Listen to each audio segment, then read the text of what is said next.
Hello guys, আজি বহুত বেছি গৰম এফালে চাব পাৰে একদম তামাম ৰ'দ তো ভাবিছো যে ইমান গৰমত ক'তনো যাওঁ সুইমিং পুলত যাওঁ আজি গা ধুবলে তো আপোনালোকে ভিডিঅ'টো শেষলৈকে চাই থাকক আমি পাই গ'লো ৰিজৰ্ট এইখন ৰিজৰ্ট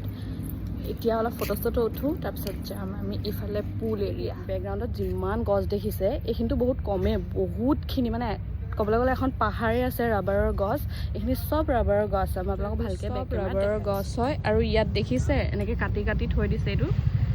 ইয়াতে ৰাবাৰৰ মানে যিটো আঠা পৰে সেইটো পাই ৰাবাৰ বনোৱা হয় তো গাইজ মই আহি গ'লোঁ পুলত এইটো হ'ল পুল এৰিয়া তো গাইজ এতিয়া পানীত জাষ্ট ভৰিকেইটা ডুবাওঁ তাৰপিছত কাপোৰ চেঞ্জ কৰি ভালকৈ গা ধুম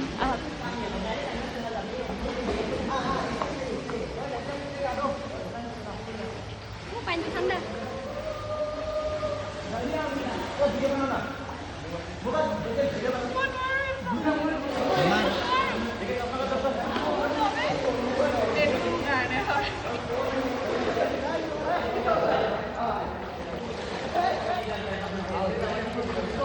পুৰা এনজয় কৰিছোঁ কিন্তু ইয়াত মই ডুব খাই যাওঁ সেইটো কাৰণে ইয়াত যে বাচ্ছাবিলাকে যে ইয়াত ডুব মাৰে মই বাচ্ছাবিলাকৰ ইয়াত খেলি আছোঁ ফুল এনজয় কৰিছোঁ চবফালে মানুহ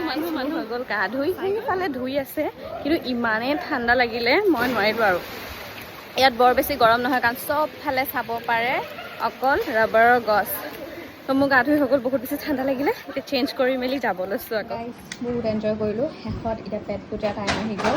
তো এইফালে আহি গ'ল আমাৰ খানা ভেজ থালি যিহেতু শাওণ মাহ চিকেন টিকেন নাখাওঁ